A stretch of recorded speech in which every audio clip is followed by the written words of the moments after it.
शिमला में सरकार विभाग नहीं खरीदे डीजल पेट्रोल वाहन। मुख्यमंत्री सुखविंदर सिंह सुक्खू ने दिया निर्देश, ई वाहन का उपयोग किया शुरू। नालागढ़ में प्रशिक्षण शिविर का आयोजन। शिविर में पूर्व सीएम जयराम ठाकुर रहे मौजूद। पूर्व सीएम ने आगामी लोकसभा चुनाव के लिए टिप्स। सिरमौर में उप मुख्यमंत्री मुकेश अग्निहोत्री ने 10 दिवसीय कैंप का किया समापन। उप मुख्यमंत्री ने दी जानकारी, कहा अनुशासन का मानव जीवन में बहुत महत्व। बिलासपुर में नए साल को लेकर तैयारियां तेज। जगह जगह पुलिस बल तैनात। सामान ढोने वाले वाहनों में सवारी लाने पर रहेगा प्रतिबंध। और शिमला के भट्टाकुपुर में खाई में जा गिरी कार। हादसे में 2 युवकों की हुई मौत। मामले की जांच में जुटी पुलिस।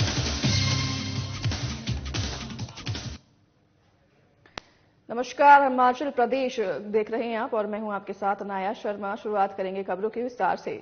हिमाचल को हरित ऊर्जा राज्य बनाने और ई वाहनों को प्रोत्साहित करने के दृष्टिगत मुख्यमंत्री सुखविंदर सिंह सुक्खू ने सभी सरकारी विभागों को 1 जनवरी 2024 से डीजल या पेट्रोल वाहन न खरीदने के निर्देश दिए हैं। अति आवश्यक होने पर केवल प्रदेश मंत्रिमंडल की स्वीकृति के बाद ही विभाग पेट्रोल या डीजल वाहनों की खरीदी कर सकेंगे। वहीं सुखविंदर सिंह सुक्खू ने कहा, राज्य सरकार हिमाचल में ई व्हीकल को बढ़ावा दे रही है। परिवहन विभाग पहला ऐसा विभाग है जिसमें ई वाहन का उपयोग शुरू किया गया है और चरणबद्ध तरीके से सभी सरकारी महकमों में भी इन वाहनों का संचालन सुनिश्चित किया जा रहा है। ई वाहन केवल मात्र एक नई शुरुआत नहीं है, बल्कि पर्यावरण संरक्षण के प्रति राज्य सरकार की प्रतिबद्धता को भी दर्शाती है। आने वाली पीढ़ियों के लिए हमें पर्यावरण को सुरक्षित बनाना होगा और उसकी शुरुआत आज से ही करनी होगी।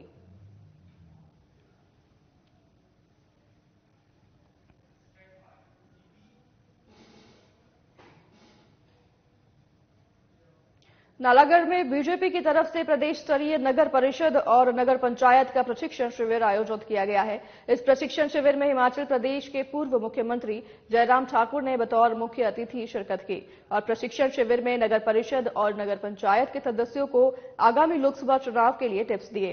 इस दौरान नेता प्रतिपक्ष जयराम ठाकुर मीडिया से भी रूबरू हुए और पत्रकारों को संबोधित करते हुए उन्होंने कांग्रेस की मौजूदा सरकार पर जमकर निशाना साधा। इसी के साथ उन्होंने कहा कि प्रदेश सरकार का 1 साल का कार्यकाल सबसे निराशाजनक रहा है और कांग्रेस पार्टी का दौर जल्द समाप्त होना चाहिए। ये प्रदेश के हर वर्ग की इच्छा है। कांग्रेस पार्टी के 1 साल के कार्यकाल के दौरान ही प्रदेश कई सालों पीछे चला गया है।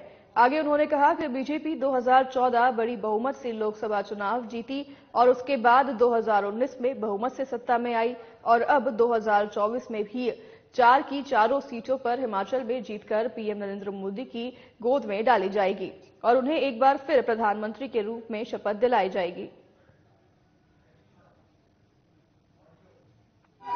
देखिए, अब हो गई बात, अब ये बातें पुरानी हो गई, लेकिन अब आपको यही कह रहे हैं कि नई शुरुआत होगी और कांग्रेस पार्टी का दौर जो 1 साल का है बहुत निराशाजनक रहा है और ये दौर जल्दी समाप्त होना चाहिए। आज नालागढ़ में तो विशेष तौर से हमारे जो नगर परिषद और नगर पंचायत के चुने हुए प्रतिनिधि हैं, अपने संगठन से जुड़े हुए, अपने विचार से जुड़े हुए, उनका 1 दिवसीय प्रशिक्षण शिविर है। उस सिलसिले में हम यहाँ हैं। पार्टी के अध्यक्ष जी, पार्टी के संगठन महामंत्री, पार्टी के महामंत्री और सब नेता लोग यहाँ आए हैं। और जहां तक कुछ और बातों पर हम बात करें, हिमाचल प्रदेश में कांग्रेस पार्टी की सरकार का 1 वर्ष का कार्यकाल पूरा हुआ है। सोलन में बालिका बटालियन एनसीसी की तरफ से प्रदेश के 569 एनसीसी कैडेट्स के 21 दिसंबर से शुरू हुए 10 दिवसीय कैंप के समापन में उप मुख्यमंत्री मुकेश अग्निहोत्री ने कहा कि अनुशासन का मानव जीवन में बहुत महत्व है। अनुशासन के बिना व्यक्ति लक्ष्य हासिल नहीं कर सकता, इसलिए विद्यार्थी को सफल जीवन के लिए कड़ी मेहनत, दृढ़ संकल्प के साथ साथ अनुशासन में रहकर कार्य करना चाहिए। आगे उन्होंने यह भी कहा कि एनसीसी विद्यार्थी में अनुशासन और राष्ट्रभक्ति की भावना पैदा करती है। कैडेट्स ने जो भी यहां सीखा उसे अपने जीवन में जरूर अपनाएं।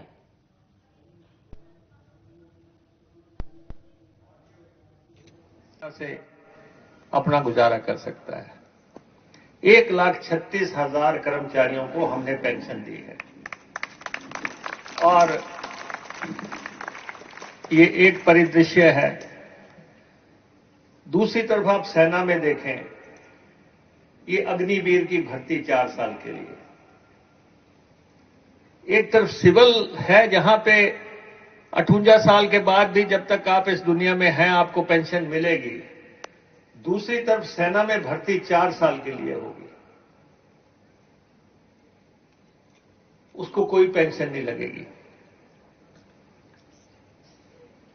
और ये कितना प्रासंगिक है। शिमला के ऐतिहासिक रिज मैदान पर विंटर कार्निवल में लोगों की भारी भीड़ उमड़ रही है। वहीं रिज पर लगे स्टॉल्स को लेकर शिमला के स्थानीय दुकानदारों ने विरोध जताया है। लक्कड़ बाजार के दुकानदारों का कहना है कि विंटर कार्निवल होना चाहिए, लेकिन रिज पर कपड़े और अन्य खाद्य पदार्थों के स्टॉल नहीं लगने चाहिए, इससे उन्हें भारी नुकसान हो रहा है। वहीं लक्कड़ बाजार दुकानदार एसोसिएशन के उपाध्यक्ष सुरेंद्र पाल ने कहा कि शिमला के रिज मैदान का ऐतिहासिक महत्व है। यहां पर बनी पूर्व प्रधानमंत्री इंदिरा गांधी, राष्ट्रपिता महात्मा गांधी और अन्य महान नेताओं की प्रतिमाओं की गरिमा को दरकिनारे कर स्टॉल से ढक दिया गया है। आगे उन्होंने कहा कि रिज पर पर्यटकों की भीड़ उमड़ी रहती है, लेकिन लक्कड़ बाजार और शिमला के दूसरे बाजार खाली पड़े हैं, जिससे दुकानदारों को भारी नुकसान उठाना पड़ रहा है। यहाँ पर व्यू नहीं दिख रहा। फिर दूसरा है कि टूरिस्ट जो है सिर्फ रिज पर ही रह गया है। लक्कड़ बाजार साइड तो जाता ही नहीं, ना माल रोड में है, ना लक्कड़ बाजार में है, ना लोर बाजार में है। सारा टूरिस्ट जिसको रिज पर ही सामान मिल जाएगा वो हमारे बाजारों में कहाँ आएगा है? ना ही हमारे बाजार में कोई टूरिस्ट आ रहा है। 4-5 दिन से जब से ये कार्निवाल लगा है। कार्निवाल लगाओ पर ये जो स्टॉल लगे हुए ना, यहाँ से लेके चर्च से लेके तो स्कैंडल पॉइंट तक, ये बहुत गलत लगे। और दोनों तरफ से व्यू जो है शिमला का रुक चुका है और कोई भी टूरिस्ट जो है लक्कड़ बाजार, माल रोड, लोर बाजार कहीं भी नहीं जा। सोलन में नए महापौर और उप महापौर बनने के बाद पहला सदन हुआ, जिसमें कई मुद्दों पर चर्चा की गई। इस सदन की अध्यक्षता निगम की महापौर उषा शर्मा ने की। इस दौरान पेड़ काटने का निगम अब 1000 रुपए शुल्क लेगी। वहीं पेड़ काटने के बाद जिसने पेड़ काटा है उसे 30 पेड़ लगाने होंगे, वरना उसे निगम में 1500 रुपए जमा करवाने होंगे। वहीं हमारे संवाददाता से बात करते हुए नगर निगम सोलन की महापौर उषा शर्मा ने बताया कि सोलन में कुत्तों की समस्या से निजात पाने के लिए शुलिनी मंच के पास कुत्तों की नसबंदी के लिए ऑपरेशन थिएटर बनाया जाएगा। आगे उन्होंने कहा कि निगम में खतरनाक पेड़ों को काटने की अनुमति मिलने के बाद अब 1000 रुपये शुल्क निगम को देना होगा।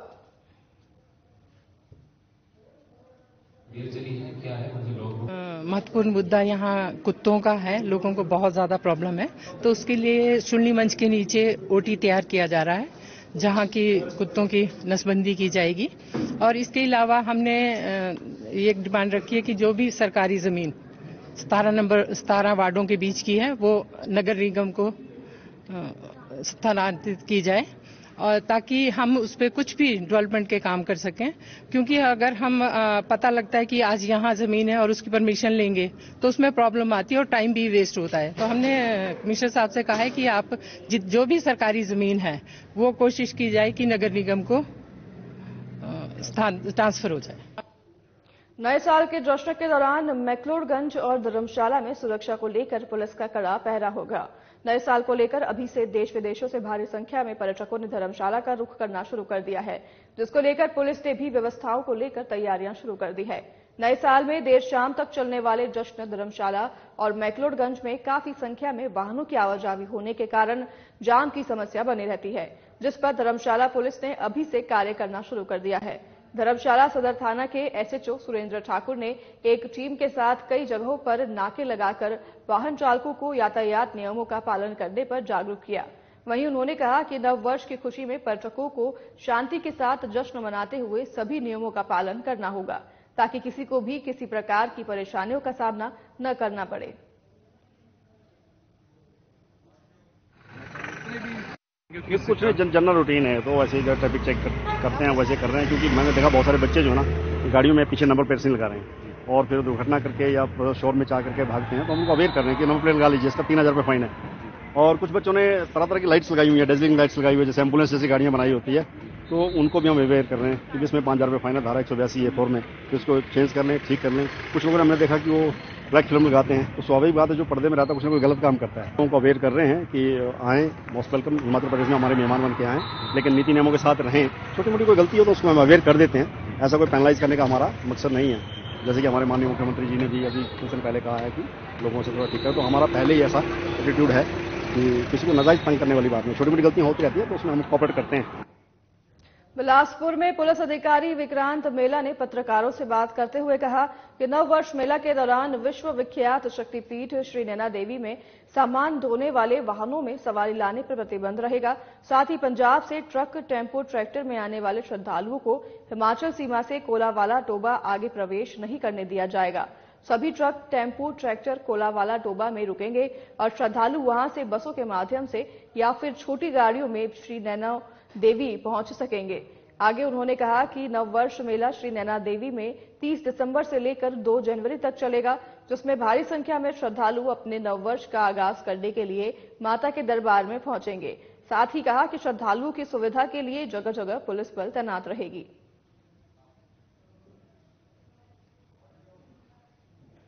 इस वर्ष का जो मेला है माता श्री नैना देवी जी के यहाँ पर, वो 30 दिसंबर 2023 से लेकर 2 जनवरी 2024 तक मनाया जा रहा है।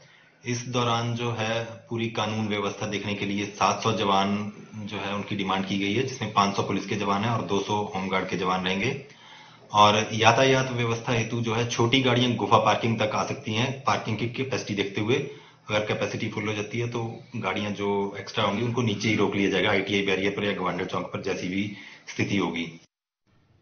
शिमला के डली में शनिवार सुबह एक कार दुर्घटनाग्रस्त हो गई। बता दें कि कार सड़क के नीचे खाई में गिरने से 2 युवाओं की मौके पर ही मौत हो गई। मृतकों की पहचान ऋतिक और प्रियांशु के तौर पर हुई है। दोनों की उम्र 23 साल बताई जा रही है। यह हादसा डली भाटापुफर बाईपास कर सुबह करीब 7:30 बजे पेश आया है। दोनों युवक चौपाल के रहने वाले बताए जा रहे हैं। वहीं पुलिस इस घटना की जांच में जुट गई है।